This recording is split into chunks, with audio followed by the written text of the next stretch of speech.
Happy New Year, everybody, and welcome to the very first episode of Hitting Bags and Stealing Balls in 2025. I'm very excited. We are getting so close to the new season. Still a couple months away, but still excited. It's going to be a fun one, I think, especially with some of the dominoes that have fell this offseason. And we're here to talk about some of those dominoes. A very big one in terms of the starting pitching market. One that was pretty much always going to happen. One that is kind of a surprise, but also might really work out for the team. And then one that just kind of, bleh. They're bound to happen. But I'm very excited to talk about them. And if you're here listening or watching, whether it be on YouTube or Spotify, I just want to say thank you. Coming into the new year, I'm very excited to see where things go. I'm going to try to add some new stuff. I'm going to try to upload more. Once the actual season starts, it'll be twice a week. I'll be going over the series, going over the standings, stuff like that, just to keep you updated on the season. But obviously right now, how much I upload is really dependent on who signs, when they sign. And so expect the uploads to come more often. I'm still trying to work on my editing in terms of, doing the tier lists. I haven't quite gotten it to where I want it to be, but hopefully I can figure that out soon so you guys have that too. I'm just overall very excited for 2025. Again, thank you for being here. If you have friends that love baseball, feel free to give me a shout out. Share one of my episodes with them. Just get my name out there, you guys, because I think it's going to be a very fun season. And I appreciate all the support, as always. So, thank you, and let's get right into it. So, first, Josh Bell signs a one-year deal with the Nationals. Again, I couldn't find the money. Usually with these type of deals, you can't. He's played in Washington before, and he's had some really good hitting seasons. But we just saw Washington trade for Nathaniel Lowe. And with their loaded outfield, it seems like they already have DH filled up. And so I'm not really sure what they plan on doing with Bell. I mean, he's there just in case an injury happens, I suppose. But I don't expect him to start very often. He's definitely not going to play first base unless an injury happens. He could fill in the DH spot, maybe as a platoon. I'm not really sure who they plan on putting there. Whether it's, James Wood or one of them other outfielders. But I just, that's kind of a minor move. So just to get that one out of the way. Second, the one that there's not really much to talk about, and we kind of already knew it was going to happen. Teoscar Hernandez signs a 3-year, $66 million deal to return to the Dodgers. Look, I don't blame him.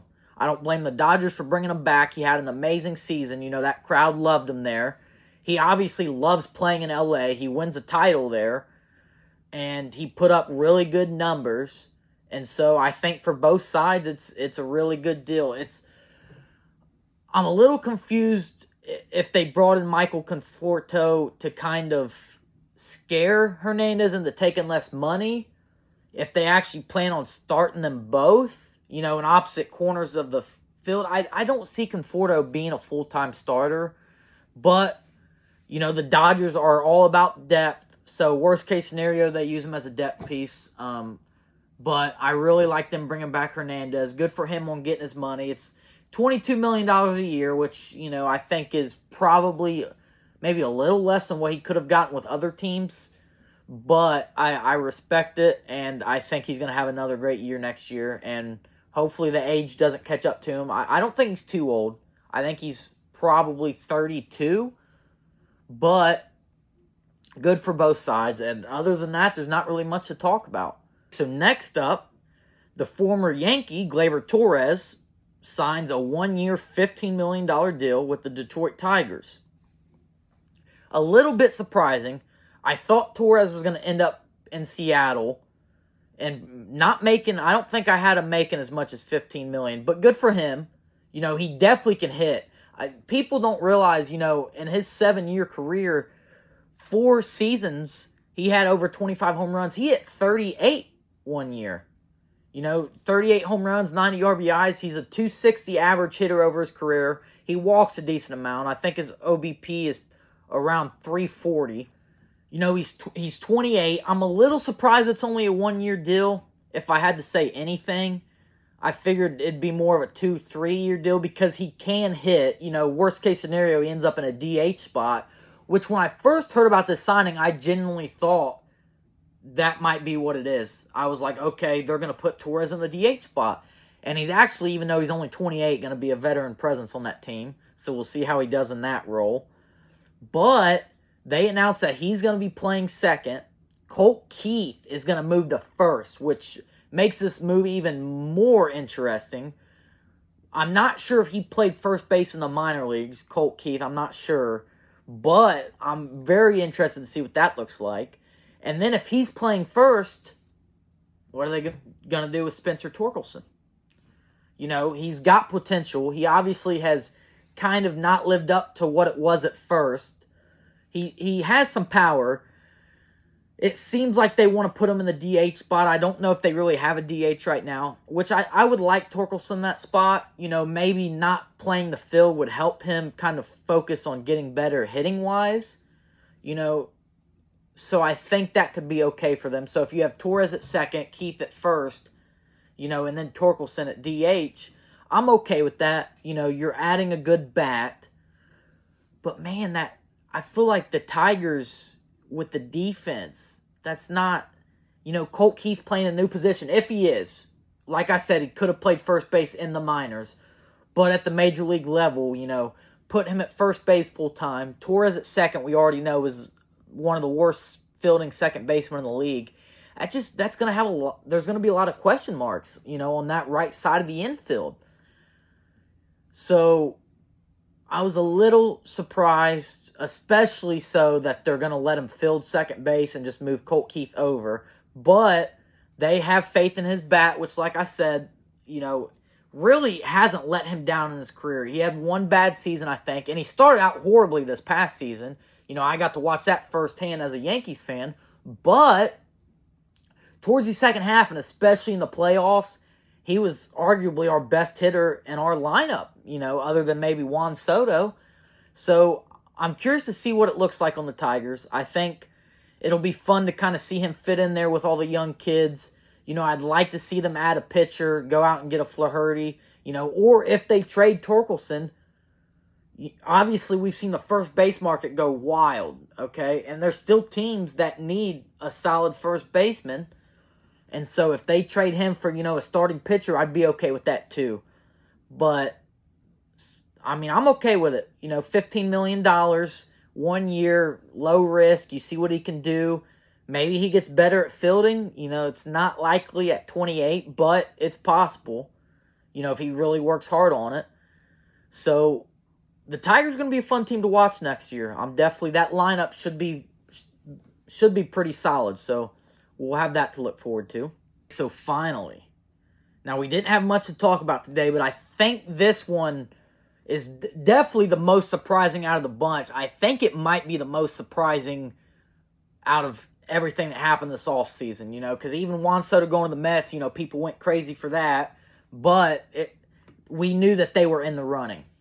Now, with this team, when I woke up, so it happened at like 2 a.m., I think. When I woke up for work and I saw it on my phone, I about went nuts, dude.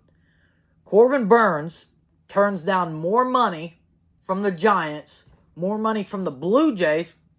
Don't blame him on that one. Giants, maybe. Blue Jays, sorry, guys. Sorry, Toronto fans. It's not looking good up there. But he said, I want to go play in 300-degree weather for the Arizona Diamondbacks. A 6-year, $210 million deal. So, right about where Max Fried landed in total money, but 2 less years, so he's got a higher, average salary, which nobody's surprised. Corbin Burnes was arguably, actually probably other than Juan Soto, the number one free agent this offseason. I'm surprised it took him this long to sign, but I'm even more surprised that he's going to Arizona. So after I did a little bit more research just to kind of figure out, what sold him on Arizona, because like I said, he did take less money, which 210 is still a lot, but he actually, last offseason, he bought a house in Arizona, okay, a big mansion. Now he has a family. I forget how many kids. I think he has twins, but that's a big deal. And so when I found that out, I was like, okay, he obviously wants to play in Arizona. It's not just about the money. Plus, there's less tax there, which is always nice as a professional athlete. I think in San Francisco it would have been about 13%, whereas I think it's only 4% in Arizona. So definitely, that's a big difference. I'm not sure exactly about those numbers. I'm not a tax genius. I don't live in either of those states, but I'm pretty sure that's what it is. So that is a plus. He already lived in Arizona, and I think people forget how good this Diamondbacks team is. I know they missed the postseason. They only missed it by one game, which came down to that matchup between the Braves and the Mets, where they split, and so both teams got in, pushing the Diamondbacks out. That's unlucky, but it happens, The Diamondbacks were first in the league in runs, okay, which you lose Christian Walker, you lose Jock Peterson, okay, which is a big deal. But you bring in Josh Naylor, which you guys know I'm a huge fan of, okay? Plus, you have some pitching depth that you're trying to trade away. We'll get more into that in a minute. But you can make another trade for another bat or you can go out, you could have a reunion with JD Martinez. He's still on the market, a nice DH. He used to play there. They really only need a DH to replace Peterson. They have a bunch of young kids, especially in the outfield. The outfield is fast. And Corbin Carroll, even having a down year last year compared to his rookie year where he had MVP votes, if he bounces back, they already were first in runs scored. Now imagine if he bounces back. The infield defense is great. You got Ketel Marte at second, who is also one of the premier players in the league. A little underrated, although he does get hurt a lot. Suarez at third, who produces runs. He's a good defender. I think the lineup is pretty set, even with losing Walker and Peterson. But the rotation now. So the rotation was fourth worst in the league last year in runs allowed. Okay? Which they had a 4.6 ERA as a team, I think. Okay? Which is pretty high. They had some pitchers kind of have down years last year. Jordan Montgomery being the most obvious. Brandon Pfaadt, I'm pretty sure, went down a little bit. Eduardo Rodriguez didn't work out for him. So to have that high of an ERA, but still be one game out of the postseason just because of how good your offense is, and now you add Corbin Burnes, who is probably a top 5 pitcher in the league, okay? Probably. I'm not going to throw that out there, like it's for sure set in stone, but he's a top pitcher. That I know for sure. Okay, he's elite.